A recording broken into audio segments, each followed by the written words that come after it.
What's up guys, welcome back to the channel. Hope you guys are doing well. In today's video, we're gonna check out this new cryogenic weapon, which is the opposite of a flamethrower because this thing shoots ice. Now the Skadi is also classified as a cryogenic weapon. It's one of the 3 that we get in the new battle pass. It says it's a frost cannon. That doesn't really make sense to me, but it's probably a translation issue. It sits at 1600 power score. It is a legendary weapon. By default, it has 365 ammo. Durability is 487. It drains 4 energy, and it only weighs 547 kilos. And the perk says as it affects the enemy, the damage of their weapons decrease down to a maximum of 25%. The reduction will be active for 5 seconds from the moment of the last hit. Alright, now you might be asking, what the hell is this vehicle? Well, the range on the Skadis is actually insane.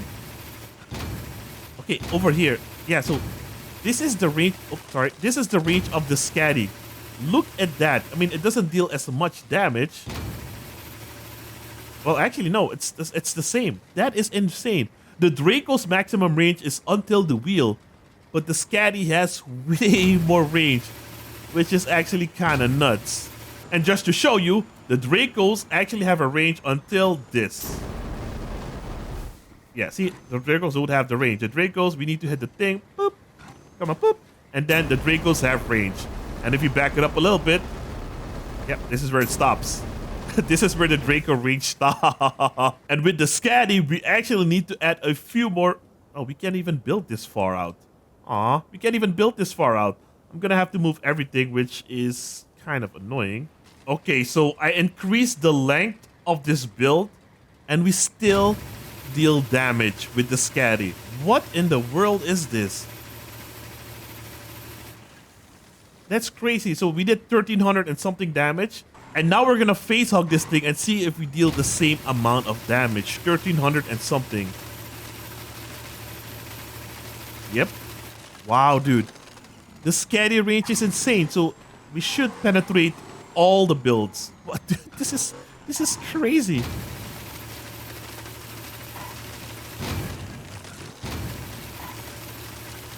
Okay, so I did notice something. It does not appear that we penetrate the whole build. It only looks like we freeze the thing we touch, which is very interesting.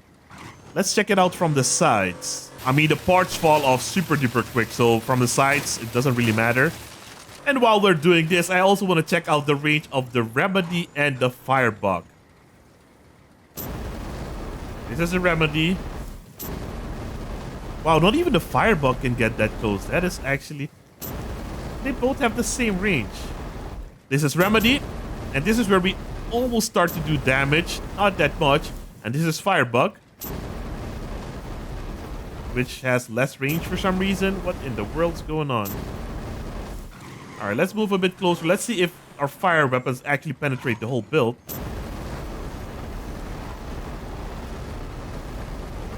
Oh, fire weapons do the same thing. I thought fire would penetrate through the whole thing. And this is Remedy. Same effect, so... Okay. That's good to know. That is good to know. I did not know that. Okay, so the range of the Skadi is gonna be insane. So this is a 2x8 frames. I only use 8 frames that are 8 pins long. So this is 1, 2, 3, 4, 5, 6, 7, 8, 9, 10, 11, 12, 13, 14, 15. 15 times 8 is, I had to use the old calculator here, but 120 pins is the range. Maybe even more. Let's check it out, because this is the furthest I can build from the garage. I took up the whole garage space here to check it out. Look at this. This Skadi is ridiculous. Let's check it out from here. Okay, this is a bit too far. Yeah, this is the range. Hold up. Yeah, this is the range. Oh, hold up.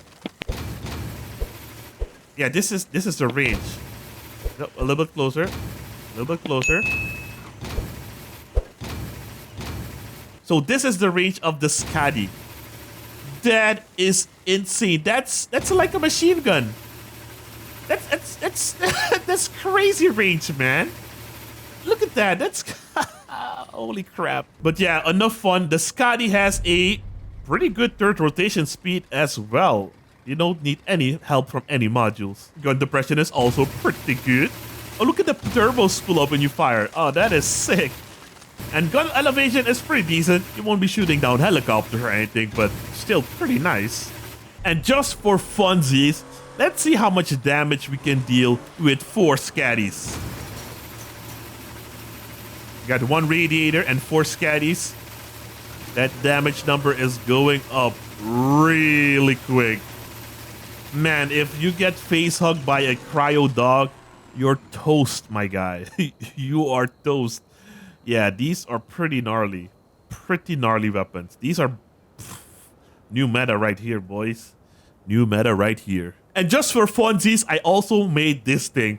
We are using a bunch of Rune 1 modules. I have a total of, let's see here, 16. And the total amount of invisibility time is 279. And yes, it does stack. So we can be in cloak for, well, I don't know how much 279 seconds is. I think like what, 4 minutes or something? So we can pretty much go somewhere on the map and hide. So I'm assuming the that one module that detects invisibility units is gonna be very popular again. Yeah, you could basically just do this.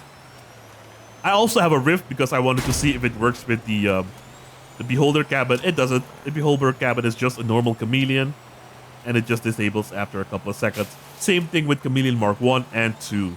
Now, something to note about the Yeti Stealth: if you cloak up and get damage out of cloak, the reload is a little bit longer than when you do it yourself. So the normal reload, if you do the thing, is like 8 seconds. But now it seems to be a lot longer. I'll have a timer on the screen so you guys can see. Yeah, but that was very long. And if you do it yourself, like decloak yourself, the reload is a lot faster. And there's no way to upgrade it or make it faster. Modules won't help. Movement parts won't help. I haven't tried movement parts, but they said it didn't. And no reload module helps. I'm going to run a couple of bonus tests for you guys and compare the damage of all the flamethrower type weapons. So this is 2 Skadis.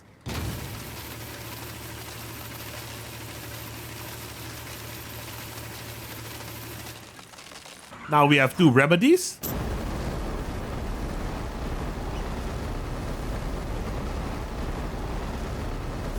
Oh, the remedies actually deal a lot more damage than the Skadis. Now we have 2 Dracos.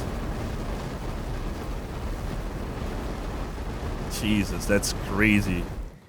Yeah, so I'm not a fire dog player, so I thought the Skadi's damage looked insane. But apparently the fire things still hurt a lot. And now we have 2 firebugs.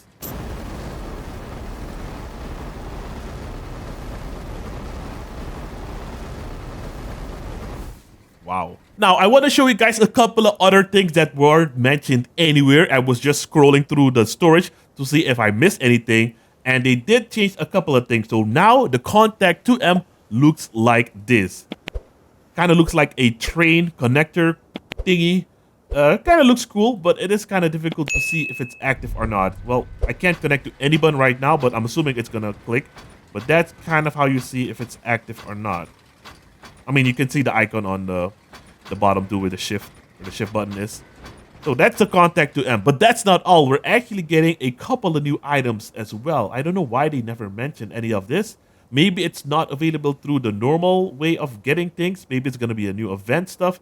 But there are a few new movement parts. The first one is the impeller, which is a tail rotor. We're finally getting a new tail rotor and looks like a heavy rotor or some sort. So this is the MR2 Maple and this is the impeller. All the other ones are the old ones. And it also looks like we're getting landing gears. We have a left skinned landing gear and a right skinned landing gear because we were missing those. But let's take a look at the impeller. And in the description, it says it stabilizes the flight of the main rotors and increases the yaw rate of armored aircraft. For activation, requires at least 1 main or coaxial rotor. And the perk says increases the yaw rate depending on the distance to the armored vehicle's center of mass. Oh, we're actually getting some kind of cool mechanic. For uniaxial rotors, 35%. For coaxial rotors, the maximum effect is achieved when the rotor is mounted 6 meters away from the center of mass. Okay, interesting. Very interesting. It drains a little bit of cabin power and it has pass-through abilities. Durability to mass ratio is really good. So this is very nice.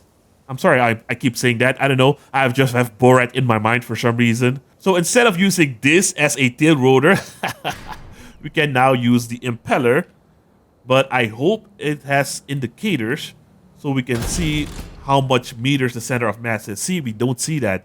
So that is very unfortunate. I mean, we can see it over here, but still not a real indicator. But let's check it out. Nice, here we go. Oh, we still roll. And now if you turn our mouse, that's our yaw basically. I do like it. I do like it. I can't really tell if it's active or not, but it does feel different. Actually, we can't test if it's active or not. We can just test it without it. Yeah, because this... Well, I'm gonna be honest, it feels the same. Well, actually, this one is a little bit more sluggish. Yeah, definitely more sluggish. Alright, cool to see. Very cool to see. Now, let's check out that new heavy rotor. This is a main rotor. Oh, so this is a main rotor. So this is... With this one, you do need the new impeller, because otherwise you're going to keep spinning. All right, interesting, because this is not like the K52 or 50. So this is a main rotor, sets of armored aircraft in motion and allows it to be lifted in the air. Requires one or more rotor of any type to be mounted for stable flight. Oh, so one on the left, one on the right to counter rotate or counter the forces. Tonnage is 9,000 kilograms. Cabin power drain is 20%. It lets 40% of the damage through. And the perk says reduces the weapon spread by 35% when moving at speeds of 80 kilometers per hour and higher. Okay, faster. The bonus doesn't depend on the number of MR2 maples, but decreases proportionally with other mounted rotors, except for the tail rotor. Okay, thank God for that. All right, cool. So, we can now put this thing. Let's put it a bit in the front. And let's see what happens if you only use one. Probably gonna spin out like crazy. Yep, okay, cool. And now we can add this one. Oh, this is so sick. Okay, this is actually a lot cooler in my opinion, because, oh, well, I know a lot of people don't like the helicopter stuff, but I think this is cool, man. We're getting a tail rotor and a main rotor. Makes a lot more sense. We can make very cool aircraft as well. And this should reduce the spread 80 kilometers per hour, which is kind of difficult to achieve at the moment. Huh. Well, that kind of sucks.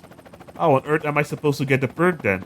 Yeah, it looks like we got ourselves a situation here. Can't get up to 80 to activate a perk. Unless maybe I use a light cabin. Alright, it seems to work with a light cabin. We are now using the werewolf cabin.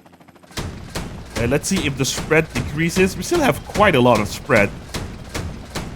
But I guess if you activate multiple perks with spread stability or spread reduction, it might become super accurate. And compared to the other rotors, these have insane tonnage. 9,000. The Falcon, the Seagull is 1,500. The Falcon is 2,800. The Petrel is 5,000. The Hummingbird you don't see because it's different. And yeah, this one is 9,000. And the impeller gives nothing. I wonder if you can also use the impeller with the Hummingbird. Let's actually do a quick test as well. Let's use one Hummingbird. This should work out maybe. It's a bit more stable. You don't rotate like crazy. Yeah, it's a bit more stable. You don't rotate like crazy. All right, that's good to know as well. Let's check out that spread, because last time the spread... Oh, yeah, the spread is definitely higher. Holy crap. Okay. So the heavy rotors definitely help out a bit. So that's it for this video. Hopefully you guys enjoyed. And if you did, I hope I earned a like and a subscription to the channel. I'll see you guys in the next one. Thanks for watching. Have a great day. Peace.